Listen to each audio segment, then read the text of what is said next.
Yo, what's up, guys? This is Elijah Rogers, and today I'm going to talk about why pop music matters.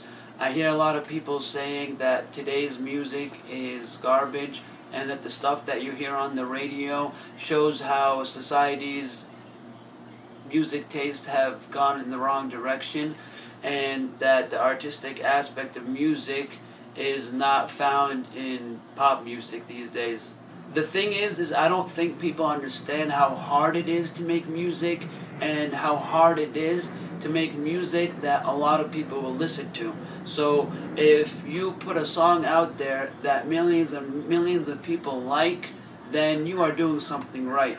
And a lot of people think that just see the face value of the song, the face value of the artist, and don't realize that there are people behind the scenes who are incredibly good at their jobs and who are artistic and who know a lot about music, especially the producers, the songwriters. These guys aren't just in it for the money.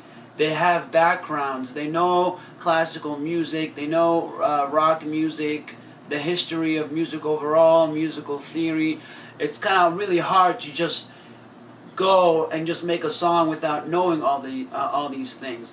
And people think that pop artists like Britney Spears, Katy Perry, and Rihanna are just the face of the music industry, and that they have no control over their music material, when in fact that even though a lot of people are helping them, they do have the creative control most of the time. And even when they don't, the music, that there are people behind them that do. For example, Britney Spears came out with an album a couple of years ago called Femme Fatale, and critics said that it looked like that she just came into the studio and didn't really have her heart into it. But when I listened to it, it was clearly a good album.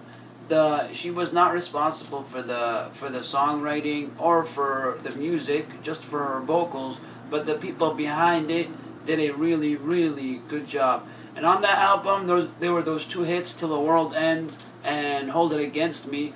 And one of my favorite songs on that album was Criminal, which is one of maybe top 50, top 60 favorite songs of all time. And just because it's pop doesn't mean that it's bad. Every artist is different. Some of them just sing and have nothing to do with anything. Some write some of their songs, some don't. But a lot of them have control of their creative output. Like Katy Perry, when she came out with Teenage Dream, she wrote some of the songs, and she had the control of the creativity or the direction of that album. Everyone needs advisors, and it's a lot better to create an album where so many people are behind you advising you than it is when you do alone. Miley Cyrus, I did not know this, but all her album, I forget the name, but her the album that she put out with Wrecking Ball, I think it's called Wrecking Ball, she wrote all her songs. And when I went back and listened to it, you could tell that the songs were about her, and that is an artistic output. That she worked on that, and she created something that people like, that people listen to. So how can you hate on something that the artist made and succeeded at people listening to? That is very hard to do. Very, very, very hard to do. And even when you just provide your vocals to it, like Britney Spears, the vocals are instruments. Or at least to me, they're instruments that add to the music or to the album. And it really isn't a big deal that some famous artists, don't write their songs or don't have anything to do with their songs except their vocals. Do you think Nina Simone wrote her songs? Ella Fitzgerald, Frank Sinatra, they were given a piece of music and they were asked to perform it. So what difference is that from now? People underestimate pop music and its impact on society.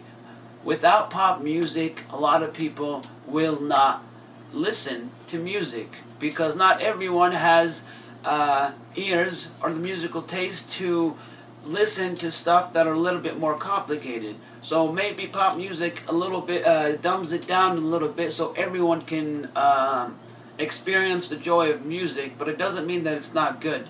And what does pop music stand for? Popular music. So the Beatles back in the day, what were they? Okay, they were rock or whatever, they were creating that genre, but they were pop music. And some people during that time didn't want to listen to the Beatles because what were they? A bunch of girls freaking out over a bunch of band members. So it's the same concept as Backstreet Boys or NSYNC or One Direction, but they were better. They were better back then. It was just different. But people back then, you would just see, the Beatles, and a bunch of girls just go crazy over them. And I watched an episode of Mad Men when Beatles first came out, and Don Draper tried to listen to the album, and then he put it on, someone gave it to him, and he took it off. He was like, this is garbage. And the thing about music is it helps people cope with things, it makes them happy, and they can relate to the songs and to the artist, and it helps their day-to-day life, and it helps them as a person. Imagine if you couldn't listen to music, or if there's no music at all that you enjoy, and I think it would be horrible. Like I said, not many people have diverse musical tastes, so sometimes you have to create something that everyone can listen to. And like many songs, like certain bands and stuff, you have to listen to them a lot before you understand them or understand the songs, and then you start enjoying them, because you have to penetrate the concept, and you have to penetrate how it's made, realize what's good and what's bad, what makes it good, and stuff like that. And with pop music, with radio music, it usually hits the first time you listen to it, you like it, or people like it. Catchy. It's catchy, it's new, it's makes them happy. I hate when people make fun of artists like Britney Spears and famous ones that have been in the game for so long. And it's not a coincidence that they have. Pop music is essential to society.